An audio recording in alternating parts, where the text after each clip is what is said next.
नमस्कार मंडळी, मी रुपाली तुमचं पुन्हा एकदा स्वागत करते आजच्या एका नवीन व्लॉगमध्ये। अपेक्षा करते तुम्ही सगळे मस्त असाल आणि स्वतःची काळजी घेत असाल।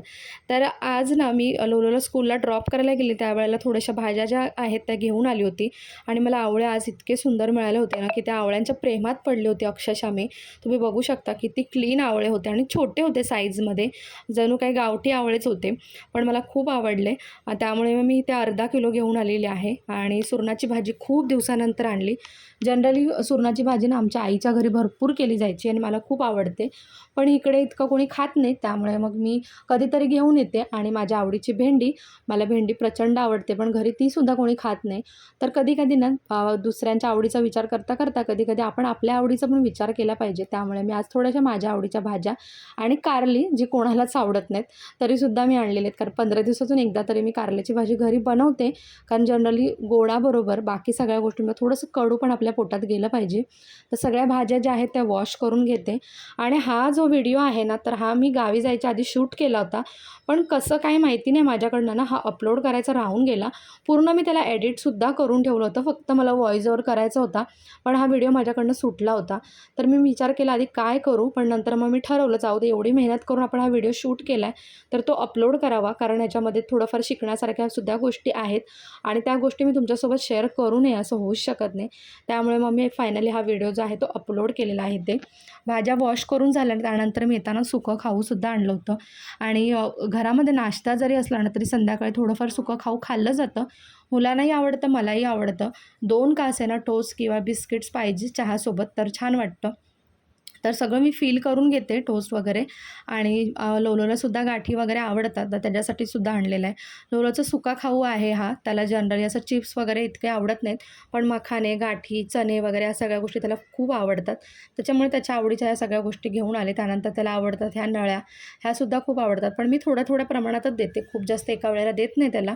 कधीतरी तो अगदीच हट्ट करायला लागला चिप्सचा वगैरे किंवा कसला, तर मग त्यावेळेला ह्या थोड्याशा नळ्या दिल्या की तो शांत होतो। आणि बघा इथे सगळं माझं जे आहे ते सामान मी फील करून घेते पटापट।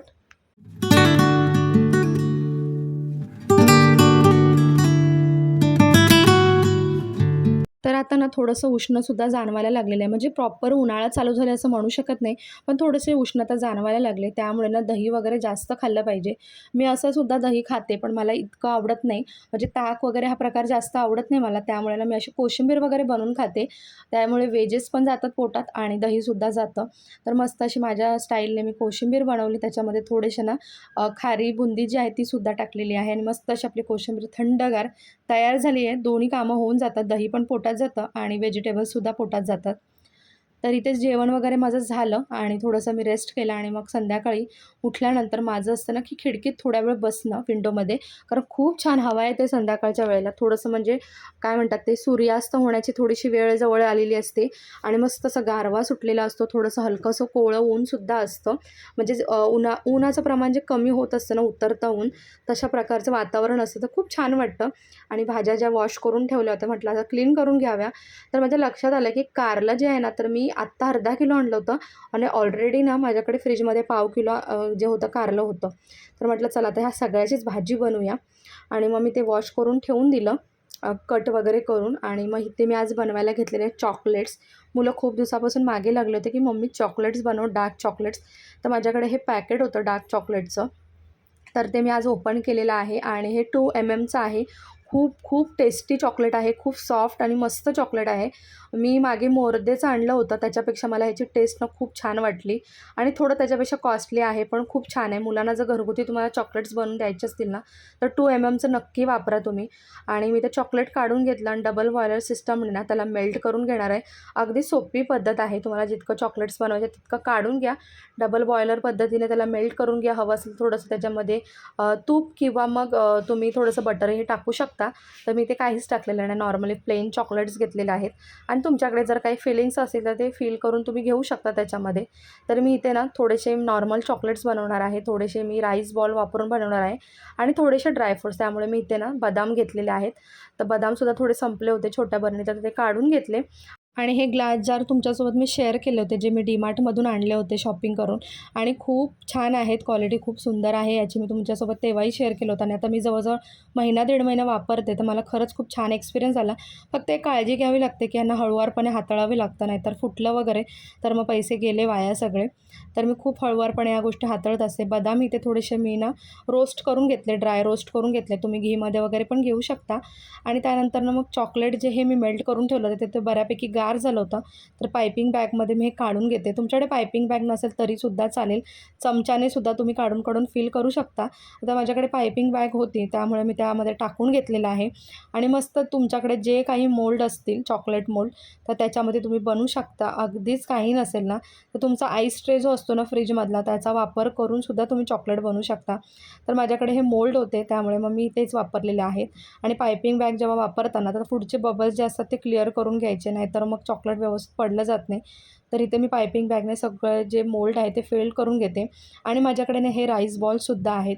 तुमच्याकडे नसते तर तुम्ही ड्रायफ्रुट्स वापरू शकता किंवा काहीही वापरू शकता, जसं की टुटी फ्रुटी आहे किंवा मग एखादं ड्रायफ्रुट्स आहे ते वापरू शकता किंवा सोप असेल काही, म्हणजे जे डेकोरेटिव्ह असतात ना चॉकलेट्समध्ये वापरणाऱ्या गोष्टी, त्यातलं काहीही वापरू शकता. राईस बॉल टाकल्यामुळे ना एक क्रंचीनेस येतो आणि माझ्याकडे हे अवेलेबल होते, खूप स्वस्तात मिळतात ते, त्याच्यामुळे मी ते वापरलेले आहेत. तर ते फिल करून घेतले, परत त्याच्यावरून पुन्हा चॉकलेट फिल केलेलं आहे. आणि त्यानंतर मग हा ट्रे जो आहे ना, तो 15 मिनिट्स आपल्याला फ्रीजमध्ये सेट होण्यासाठी ठेवायचा आहे चॉकलेट्स. आणि लक्षात ठेवा, फ्रीझरमध्ये ठेवायचं नाही आहे, खाली फ्रीजमध्ये ठेवायचं आहे. जर तुम्ही फ्रीझरमध्ये ठेवलात ना, तर अगदी 7 मिनिटात होऊन जातात हे चॉकलेट्स. पण ना त्याला मॉइश्चर सुटतो. जेव्हा तुम्ही हे चॉकलेट बाहेर काढून ठेवता ना, तर त्याला पूर्ण मॉइश्चर सुटतो. आणि जर तुम्हाला बाहेर ठेवायचे असतील तर तुम्ही 15 मिनिट्स ना खाली फ्रीजमध्येच ठेवा. त्याला अजिबात मॉइश्चर वगैरे सुटणार नाही. आणि 15 मिनिटच्या वरती पण ठेवू नका. हार्डली 12-13 मिनिटामध्ये होऊन जातात. पण जास्तीत जास्त 15 मिनिट्स त्याच्यावरती ठेवायचं नाही, नाहीतर मग खूप मॉइश्चर सुटतं आणि मग चॉकलेट्स अजिबात चांगले होत नाहीत टेस्टला आणि दिसायलासुद्धा. तर हे आता मी सेट करण्यासाठी फ्रीजमध्ये ठेवते. आणि फ्रीजमध्ये जेव्हा तुम्ही ठेवाल ना, तर एक काळजी घ्यायची की त्याच्या आजूबाजूला ना कांदा कापलेला किंवा लसूण किंवा असं काही जे स्मेल येतात ना, उग्र स्मेलवाले, त्या गोष्टी ठेवायच्या नाहीत. आता मग त्याचा स्मेल आहे ना चॉकलेटला सुद्धा लागतो. तर इथे बदाम रोस्ट करून घेतले होते, तर ते सुद्धा मी या चॉकलेटमध्ये टाकून घेतले. आणि त्याचा मस्त असं ना चॉकलेट बार बनवलेला आहे छोटासा, म्हणजे राऊंड शेपमध्ये. त्याला काय म्हणतात मला पण माहिती नाही, पण एक छान असं ना त्याचं बनवलेलं आहे मी. मी यूट्यूबवर पाहिलं होतं ह्या गोष्टी, तर त्याच्यातूनच मी शिकलेली आहे. आणि मस्त असे ना त्याच्यामध्ये डीप केले मी बदाम, आणि मस्त असं काढून ना त्याला चकत्यांसारखं बोलू शकता तुम्ही. एका बटर पेपरवरती ठेवलेलं आहे. आणि नंतर मग हे सुद्धा सेट करायला ठेवायचे. मस्त असं ना क्रंचीनेससुद्धा येतो आणि ड्रायफ्रूटसुद्धा खाल्ले जातात, चॉकलेटसुद्धा खाल्लं जातं. आणि डार्क चॉकलेट ना आपल्या ब्रेनसाठी, मुलांच्या, आपल्यासाठी, सगळ्यांसाठी चांगलं आहे, स्किनसाठीसुद्धा चांगलं असतं. तर यामध्ये फक्त डार्क चॉकलेट आहे, त्यामुळे ना खूप छान टेस्टीसुद्धा लागतं. कदाचित ज्याला आवडत नसेल त्यांना थोडंसं हे कडवटसुद्धा लागू शकतं, पण बिलीव्ह करा हे ना आपल्या ब्रेनसाठी खूप छान असतं. आणि तुम्हाला जर क्रेविंग होत असेल ना गोड काही खाण्याची, तर नक्की तुम्ही डार्क चॉकलेट ट्राय करू शकता. त्यानंतर इथे ना वरून मी पिस्तासुद्धा थोडं डेकोरेट करण्यासाठी टाकलेलं आहे. आणि मस्त असं क्रश करून पिस्ता टाकल्यावर ना अजून ते छान दिसायला लागलं आहे. तर आता हे सेट करायला ठेवते आणि आधीचं जे मोल्ड आहे ते सुद्धा काढून घेते. तर बघा, आपलं चॉकलेट जे आहे ते रेडी झालेलं आहे. घरच्या घरी अगदी स्वस्त्यामध्ये मुलांसाठी तुम्ही चॉकलेट्स बनवू शकता.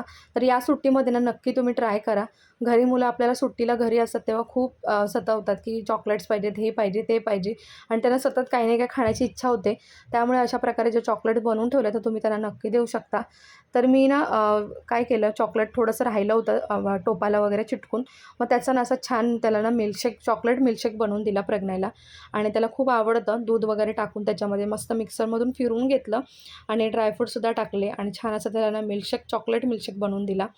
आणि त्यानंतर हे बाकीचे जे मी चॉकलेट्स ठेवले होते बदामवाले, तर ते सुद्धा मी काढून घेतले आणि तुम्ही बघू शकता खूप छान असे सेट झालेले आहेत. तुम्हाला जर कधी क्रेविंग झालं काही गोड खाण्याचं, तर तुम्ही हे एक बार छोटासा जो आहे तो ट्राय करू शकता. बदामसुद्धा पोटात जातात, चॉकलेटसुद्धा जातं आणि क्रेविंग आपलं जे आहे ना तर ते फील होतं छान. सॅटिस्फाय होतो आपण गोड खाल्ल्याचे. आणि बाकीचे जे होते चॉकलेट्स अजून ते सुद्धा बनवून घेतले. म्हणजे मी पॅकेट जो होता ना पूर्ण संपवलं आणि त्याचे सगळे चॉकलेट्स बनवून घेतले मी वेगवेगळ्या पद्धतीने. म्हणजे जसं की फिलिंग करून घेतले, काही प्लेनसुद्धा बनवले मी. म्हणजे वेगवेगळं असं थोडंसं ट्राय केलं. अजूनही माझ्याकडे फिलिंग्स होत्या, पण मी काय ते ट्राय करत बसले नाही. फक्त ह्या 2-3 गोष्टींमध्ये ट्राय करून छान बनवले आणि माझे चॉकलेट जे आहे ते टोटली रेडी झालेले आहेत आणि कधीही खाऊ शकता हे तुम्ही. आणि फ्रीजमध्ये बाहेर ठेवा किंवा फ्रीजमध्ये ठेवा, कुठेही ठेवू शकता. अजिबात खराब होत नाहीत. 15-20 दिवस आरामात खाऊ शकता तुम्ही. तर चॉकलेटचं माझं काम झालेलं आहे. आता मी बनवायला घेतली भाजी. तर मी ते कट करून ठेवलं ते कारले आणि मी ना कारलीची भाजी थोडी वेगळ्या पद्धतीने बनवते. ती अजिबात कडू लागत नाही. तर अशा प्रकारे ना ते कट करून घेतलं, त्याच्यामध्ये मीठ टाकलं आणि छान पाणी काढण्यासाठी ना बाजूला हे ठेवून देणार आहे. म्हणजे त्याचं पाणी जर निघून गेलं तर कडवटपणा कमी होतो. त्यानंतर इथे सुरण जे आहे ते कापून छान ठेवून दिलेलं आहे. म्हणजे मला जेव्हा भाजी करायची असेल तर पटकन सुरण काढून घेऊन मी आणि त्याची छान अशी भाजी बनवेन. तर इथे आता भाजी बनवायला मी घेतलेली आहे कारल्याची. तर कांदा, लसूण आणि मिरची फक्त एवढंच टाकलेलं आहे आणि जे मी चकत्या बनवून ठेवल्या होत्या ना कारल्याच्या, तर त्या छान तेलात फ्राय करून घ्यायच्या आहेत आणि त्यानंतर मग ना या भाजीत म्हणजे ह्या कांद्यामध्ये टाकायच्या आहेत आणि अशामुळे ना ही भाजी अजिबात कडू लागत नाही. खूप छान लागते. अगदी चिवडा वगैरे आपण खातो ना तशा प्रकारची किंवा सुकं सॅलड वगैरे म्हणू शकता, तशा प्रकारची भाजी लागते. खूप टेस्टी लागते.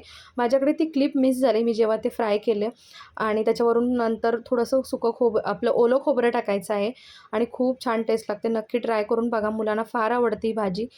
चला मग आजचा व्लॉग जो आहे तो मी इथेच एंड करते. आय होप तुम्हाला आजचा व्लॉग आवडला असेल. चॉकलेट्स नक्की ट्राय करा आणि मला सांगा देखील.